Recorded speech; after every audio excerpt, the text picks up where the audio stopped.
అల్లూరు ఏజెన్సీలో ఎడతెరిపి లేకుండా వర్షాలు కురుస్తున్నాయి. మత్స్యగడ్డ ఉధృతంగా ప్రవహిస్తోంది. పరివాహక ప్రాంతాలకు రాకపోకలు పూర్తిగా నిలిచిపోయాయి. పలు చోట్ల వరి పొలాలు వర్షపు నీటిలో కొట్టుకుపోయాయి.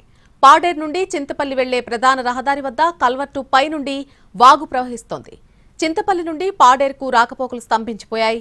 పెదబైలు మండలంలో వాగు ఉధృతి అధికంగా ఉంది.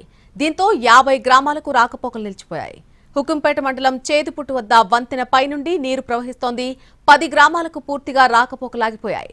పెదబైలు మండలంలో కొండవాగు ఉధృతి ఎక్కువగా కనిపిస్తోంది. దీంతో స్థానిక గిరిజనులు గ్రామాలకి పరిమితమయ్యారు. ఇక ముంచంగిపుట్టు మండలంలో ఉబెంకుల, లక్ష్మీపురం, రంగబైలు వంటి ప్రాంతాల వద్ద కొండవాగు ఉధృతంగా ప్రవహిస్తోంది. వరద తీవ్రత ఎక్కువగా ఉండటంతో గిరిజనులు తీవ్ర అవస్థలు పడుతున్నారు. ఏజెన్సీలోని పలు జలపాతాల వద్ద నీటి ఉధృతి పెరిగింది. జలపాతాల వద్ద వరద ప్రమాదకరంగా మారింది.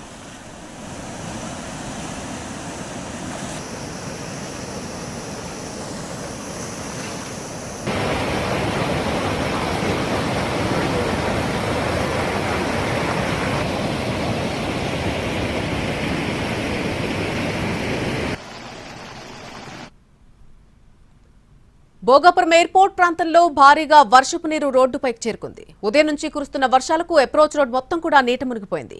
భోగాపురం మండలంలో జమ్మైపేట, కవులవాడ, చినకవులవాడ, తుడెం గ్రామాలకు ఎయిర్పోర్ట్ నుంచి వచ్చేటువంటి వర్షపు నీరు చేరుకుంటోంది. దీంతో ఈ గ్రామాల్లో రాకపోకలకు ఇబ్బందులు ఎదురవుతున్నాయి.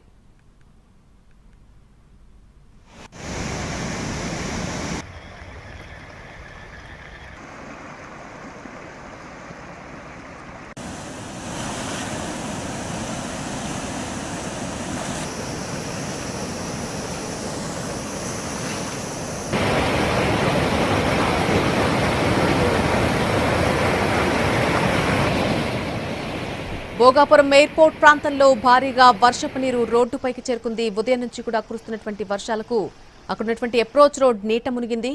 భోగాపురం మండలంలో జమ్మైపేట, కవులవాడ, తుడెం గ్రామాలకు ఎయిర్పోర్ట్ నుంచి వచ్చేటువంటి వర్షపు నీరు చేరుకుంటోంది. దీంతో ఈ గ్రామాల్లో రాకపోకలకు పూర్తిగా ఇబ్బందులు ఎదురవుతున్నాయి.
భోగాపురం ఎయిర్పోర్ట్ ప్రాంతంలో నెలకొన్నటువంటి పరిస్థితులు మనం చూడొచ్చు. భారీగా వర్షపు నీరు